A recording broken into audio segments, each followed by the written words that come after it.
And Mr. Pandey, you and I share the distinction of being ex-presentation college students. That's why You, we are so bright here.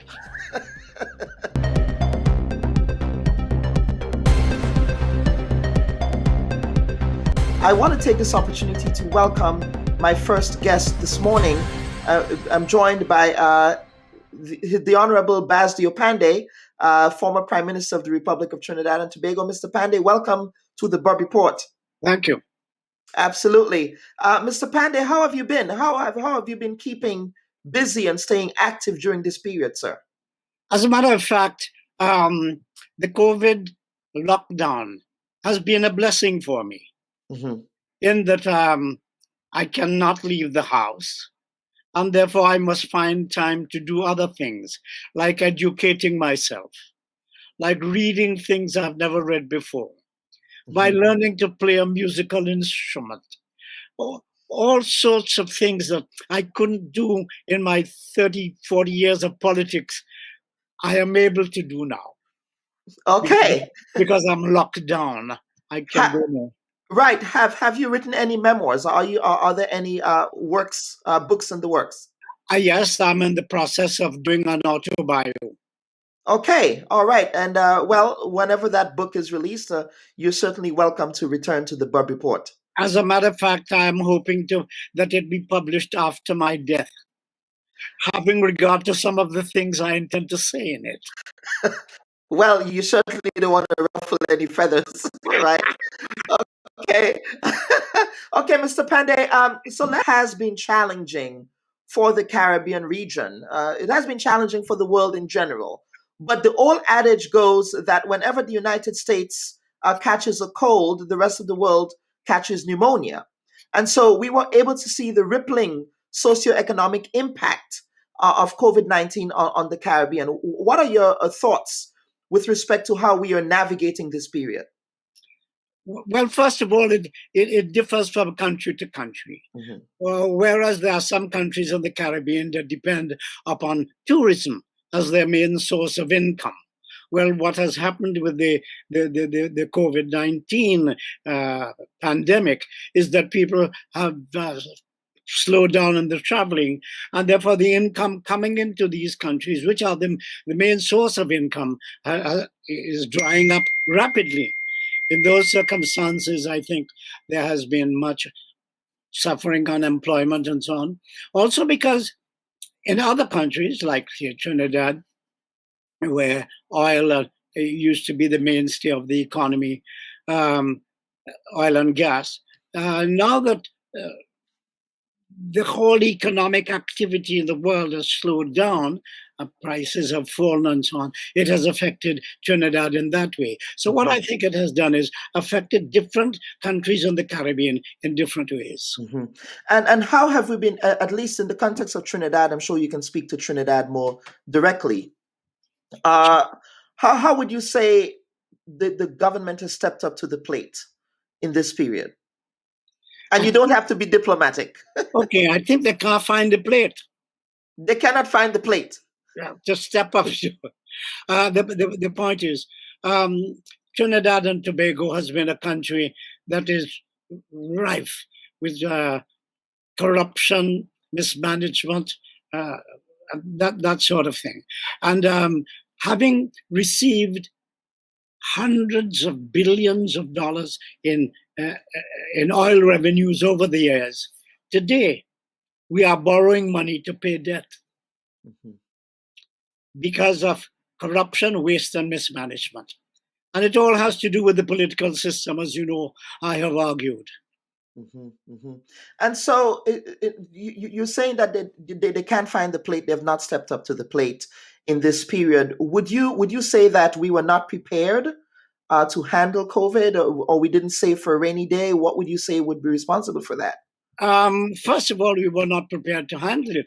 But whether or not COVID had come, Trinidad and Tobago was on the decline, again, because of the falling oil prices, because of the fact that we closed down the refinery, because of several things that have happened, and the inability of the government to have a vision as to where it wants to take the country. I think COVID or no COVID, we would have gone down economically. The society, crime is rampant, kidnapping, all sorts of things have returned to the country in recent years. And if you were given the opportunity to provide advice to your successor, that's Dr. Keith Rowley, what advice would you be offering him now and his cabinet? Resign. Those are very strong words. But what else is there you can advise him to? He has all the technical advice he can find. He has all the money to pay for all the experts and so on. How can a poor guy like me, out of the circle, be in a position to advise him? He has all the facts. And Mr. Panday, let us turn to your successor, who is currently the political leader of the United National Congress. That's Mrs. Kamla PersadBissessar. She was recently re-elected as the political leader of the party.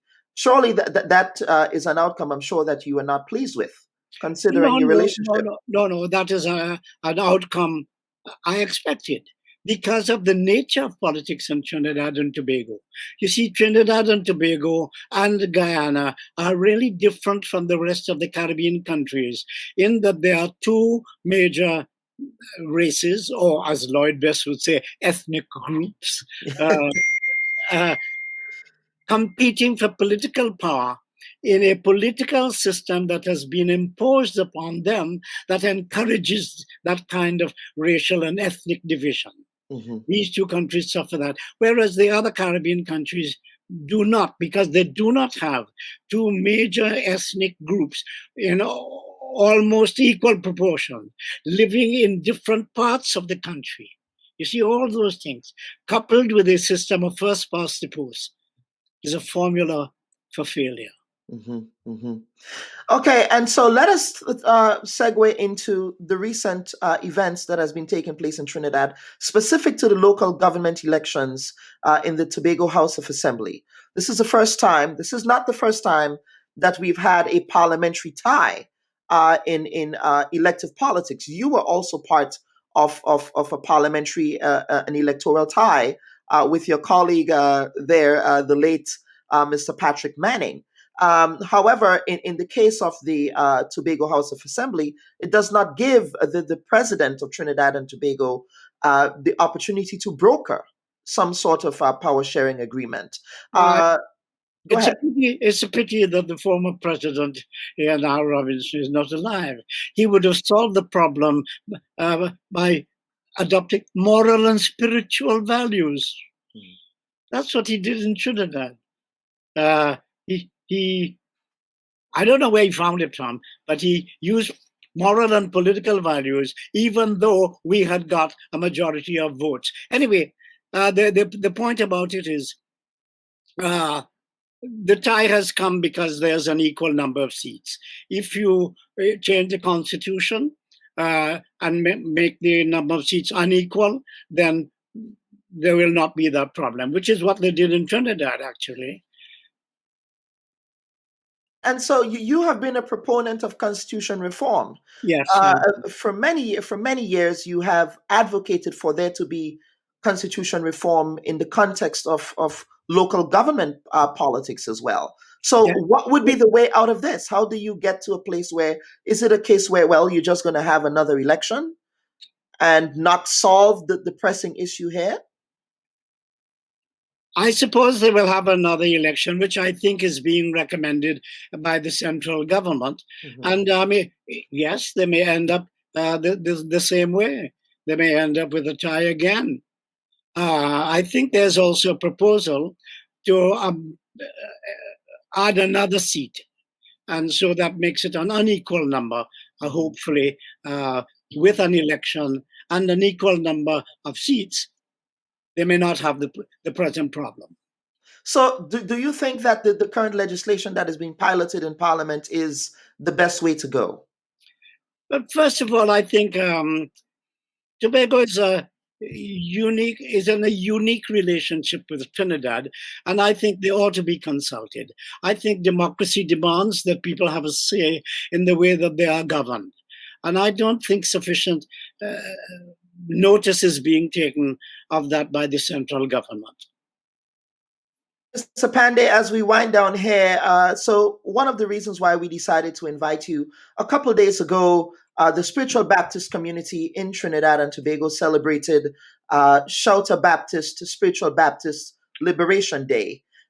You were very instrumental in establishing that national holiday. And that was back in 1995, I believe, when you were elected as prime minister back then. Yes. And essentially, you were able to raise the visibility and the legitimacy of that community, which has been historically marginalized and demonized, if you will, in the Caribbean region. So Exactly. could you tell us the context behind your involvement in ensuring that they get that visibility? Okay. Well, first of all, the shelter prohibition ordinance of 1917 had made it an offense to practice this religion. And after much struggle, the law was repealed on the 30th of March, 1951. But the religious sect continued to be looked down upon, to be scorned and disrespected. So they began another struggle for recognition and acceptance by the rest of the society. When I became prime minister in 1995, on the 26th of January 1976, in order to end this problem of alienation, so to speak, we declared March 31st as a public holiday. And not only that, we donated 25 acres of land in a place called Maloney for the establishment of an African spiritual park. The philosophy behind the whole thing was that Trinidad, being a divided society, we have failed to develop as a nation because of this tremendous division, particularly between the two major races, the two major ethnic groups. What is needed is unity. And the only way to create unity is to indicate, not only by words, but by deeds, that you are prepared to treat everybody equally and fairly. And that was the reasoning behind our decision to declare a Baptist holiday on that day. And they're the ones who chose the 30th of March because that was the day on which the Prohibition Act was repealed. Mm-hmm, mm-hmm. Yes, and in doing that, you also spoke about, again, the multicultural nature of Trinidad and Tobago, which, as you said before, is uniquely placed in the Caribbean as having that. So, what role did multiculturalism play in your decision to elevate that holiday? It didn't have anything to do with that. What it had to do with is treating all your citizens equally, all your citizens fairly, recognizing each group, not discriminating against one or the other. That was the philosophy behind it, as opposed to a direct promotion of multiculturalism. That would happen automatically if you treated everybody as equally, if you treated all groups equally. Mm-hmm, mm-hmm. And Mr. Pandey, you and I share the distinction of being ex-presentation college students. That's why we are so bright. Yeah. But yes. So you attended presentation college in San Fernando. Yes. At San Fernando, I attended presentation college in Grenada. We're about to have a panel on education here, Mr. Pandey, and I know that you've also been very active in promoting education in the Caribbean region. Yeah. Sorry. Go ahead, sir. No. What happened is that when I came into office, I realized that there were several important problems. And since oil was floating between $10 and $15 a barrel, there was very little money. Mm-hmm. So what we did is we set up an order of priority. No country has all the money to satisfy all the desires. So you have to have priority. And the priority we set up was crime. And to deal with crime, you had to deal with unemployment. Mhm. But to deal with unemployment, you had not only to attract investments, but you had to have people, citizens who were trained to fill the jobs created. So that what was required was an education system. You see, so crime was actually connected with education. So what we did was we built, I think, some 29 schools. We had something called the Common Entrance Exam. And the Common Entrance Exam denied about 6,000 children every year access to a secondary education. And when I became Prime Minister and I inquired, why are these children being denied secondary education? I was told that, well, there are no school places. And I said, well, it doesn't take a rocket scientist to tell you how to solve that problem. All you do is you build more schools. And we abolished the Common Entrance Exam, built 29 secondary schools, and opened the door to every child who was leaving primary school to enter into a secondary institution. That's how we came about it. But I think we need more than that. We need to revise the education system. We need to determine why we are educating people. We see in the university in Trinidad, I don't know if the other countries, we are not inventors and innovators. We are training our citizens to become functionaries of the conglomerates. Mm-hmm. That is very telling there. You said we are training citizens to become functionaries of the conglomerates. Yeah. Could you expand on that notion? Well, you see, the conglomerates own the wealth, and they use our graduates to continue to earn more wealth, but not to own. That is my point. We must be able to have a system of education that encourages our people to create and to innovate, as opposed to merely becoming clerks and servants of the conglomerates. Yes, okay. And Mr. Pandey, finally, any final words before we wrap up? I would love to have you back after, but you said you're not going to release the memoir until you have transitioned. But I'm sure you don't mean that, sir. Well, I'm trying to finish it before I depart this world. Okay. All right, Mr. Pandey, any final thoughts from you? I wish you well. I wish the Caribbean well. I hope that we recover from this pandemic and that people who have lost their jobs and are now having a hard time, that there will be a restoration of employment and that people will continue to be happy. I believe the function of government is to so organize the society to conduce to the greatest happiness of the greatest number of people. That is its function. And to do that depends upon the objective situation which that particular country enjoys at any given moment. But that objective situation changes. That is why we need to change the constitution to meet the new objective situation. Mr. Pandey, thank you so much. It has been our greatest pleasure here to have you on the Bubb Report, and all the very best to you in your future endeavors. Thank you so much, my brother. Mr. to you. Yes. God bless you and your family. Okay. All right, Mr. Pandey, thank you so much.